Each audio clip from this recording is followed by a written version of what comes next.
नमस्कार साथियों, scholarship forum YouTube channel पर आपका एक बार फिर से स्वागत है। इस वीडियो के अंदर हम बात करेंगे गवर्नमेंट कॉलेज के एडमिशन की प्रवेश नीति के बारे में। आयुक्तालय कॉलेज शिक्षा राजस्थान जयपुर के द्वारा प्रवेश नीति जारी कर दी गई है।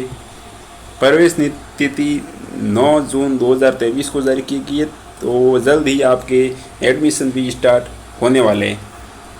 क्या क्या है इस प्रवेश नीति के अंदर, सब के बारे में हम बात करेंगे।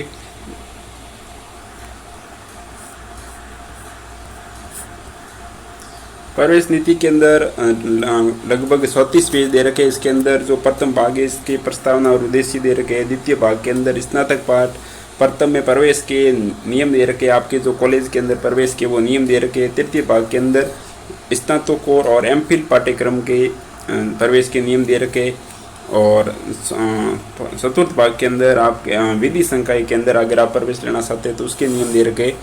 और पंचम भाग जो है उसके अंदर सभी संकायों के जो सामान्य नियम है वो दे रखे। और छठे भाग के अंदर षष्ठ भाग के अंदर आरक्षण और रियायतें और उसके क्या क्या लाभ है वो दे रखे।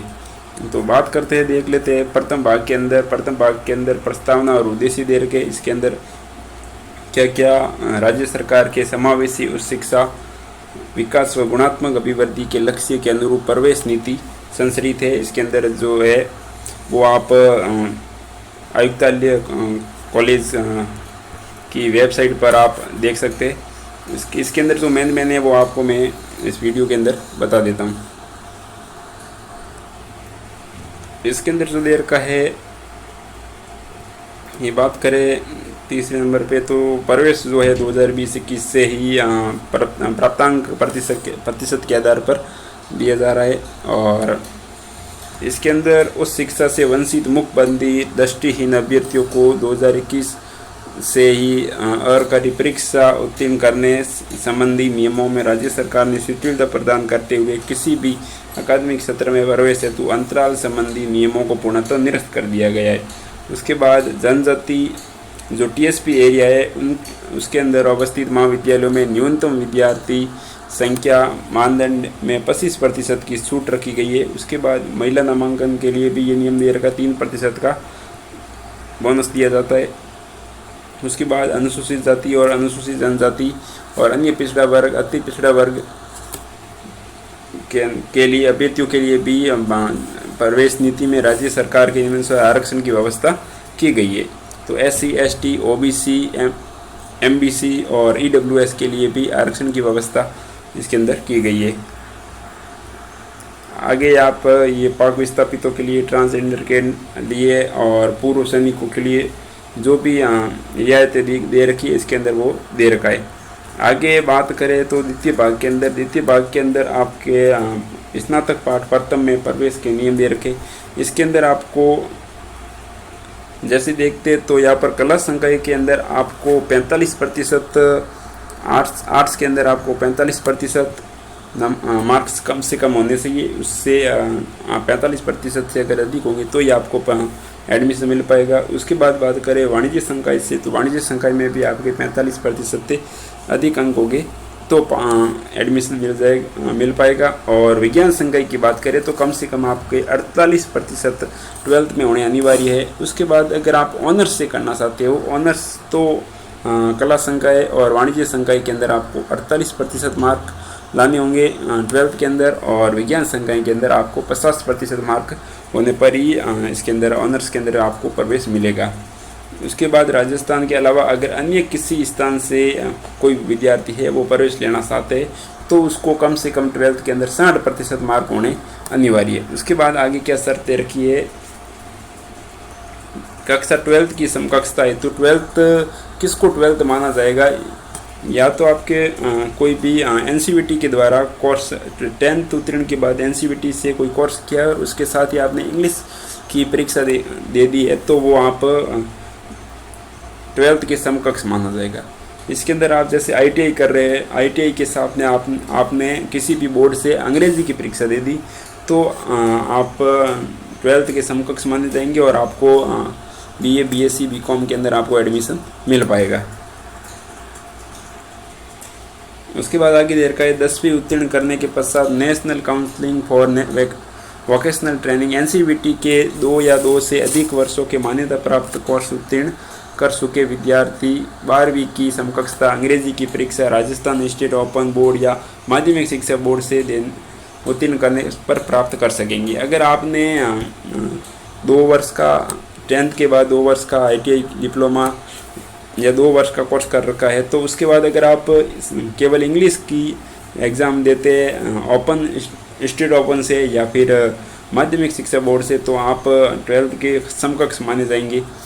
उसके बाद अगर बात करें 10वीं कक्षा में उत्तीर्ण करने के पश्चात किसी मान्यता प्राप्त पॉलिटेक्निक कॉलेज में 3 वर्ष का और India council for technical education से मान्यता प्राप्त कोर्स उत्तीर्ण करने पर उन्हें आगे शिक्षा में प्रवेश हेतु 12वीं के उत्तीर्ण के समकक्ष माना जाएगा। उसके बाद ये जो ITI का दे रखा है उसके बाद 12th की समकक्षता प्राप्त करने के पर विद्यार्थी को विज्ञान संकाय का, अगर आपने ITI की है और आपने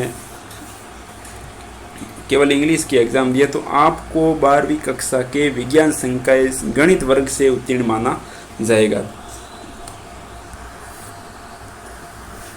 इसके बाद देखते हैं स्नातक पाठ प्रथम में अभ्यर्थियों को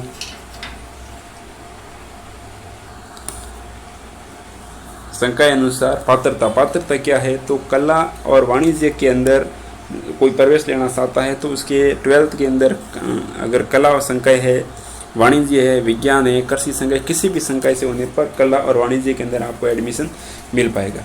लेकिन अगर आप विज्ञान के गणित वर्ग में लेना चाहते तो आपको 12th के अंदर विज्ञान संकाय में गणित वर्ग आपके होना चाहिए। और अगर आप जीव विज्ञान लेना चाहते, बायोलॉजी लेना चाहते तो 12th के अंदर आपके बायोलॉजी होना अनिवार्य है।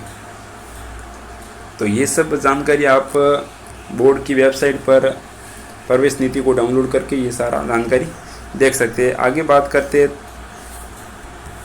ये अलग अलग वर्ग के तो क्या क्या क्वालिफिकेशन है सब यहाँ पर दे रखा है। तो आप वेबसाइट से 34 पेज की जो PDF है वो आप डाउनलोड करके इसको पूरा देख सकते हैं।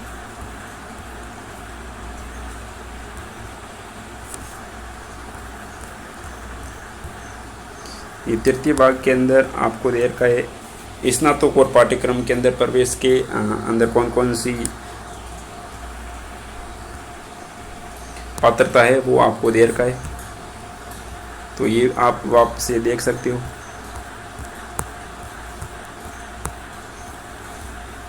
उसके बाद विधि संकाय में प्रवेश के नियम चौथे भाग के अंदर दे रखा है। अगर आप विधि संकाय में प्रवेश लेना चाहते हैं तो कौन कौन से नियम है वो यहाँ पर आप देख सकते हो।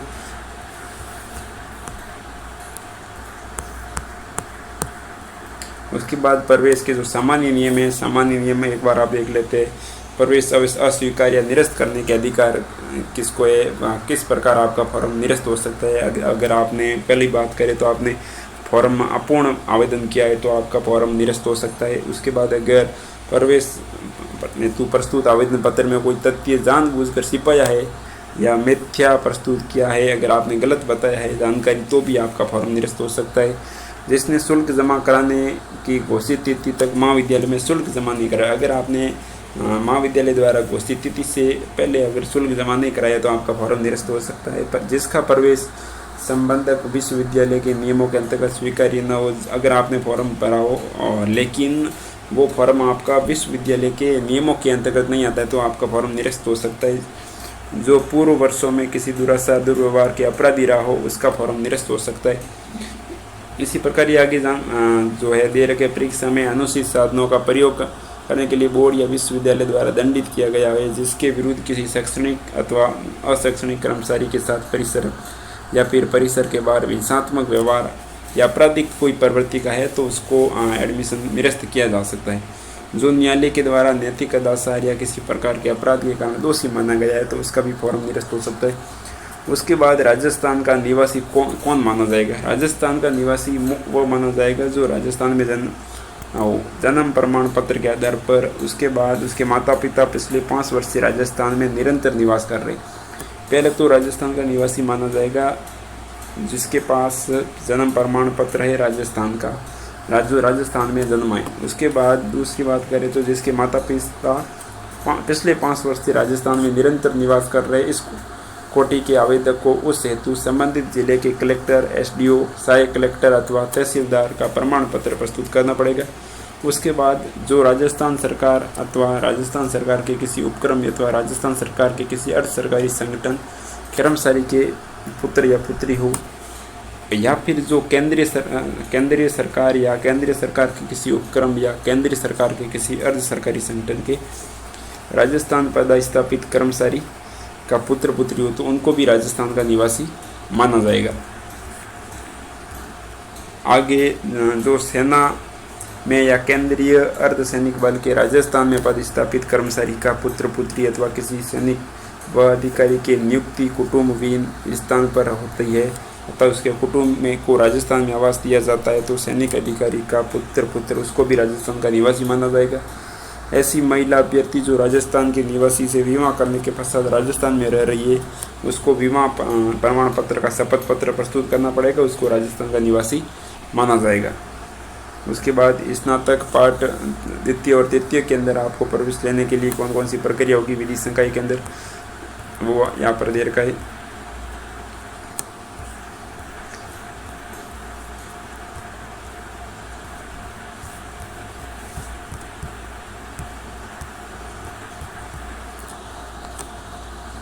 छठे भाग के अंदर आपके कौन कौन से आरक्षण, कौन कौन सी रियायतें हैं, SC ST OBC WS के लिए कौन कौन सी रियायतें दी गई है वो सब यहाँ पर दे रखा है।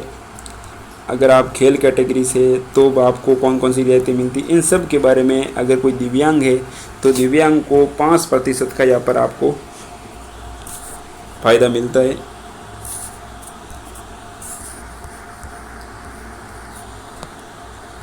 उसके बाद बात करें तो केंद्रीय सशस्त्र पुलिस बल कर्मियों के आश्रितों को कौन कौन सी वरीयता मिलती है तो 3% का उनको भी यहाँ पर प्रवेश के अंदर छूट मिलती है। उसके बाद कश्मीर के विस्थापित या कश्मीरी पंडित के जो हिंदू परिवार है उनको कौन कौन सी। उसके बाद ट्रांसजेंडर के अभ्यर्थियों को प्रवेश के लिए क्या क्या आरक्षण दिया जाता है, इन सब के बारे में यहाँ पर आपको दे रखा है। तो आज का वीडियो आपको कैसा लगा? अगर वीडियो अच्छा लगा है तो वीडियो को लाइक कीजिए, वीडियो को शेयर कीजिए। चैनल को आपने अभी तक सब्सक्राइब नहीं किया है तो चैनल को सब्सक्राइब कर दीजिए और इसकी PDF जो है मैं आपको डिस्क्रिप्शन के अंदर दे दूँगा।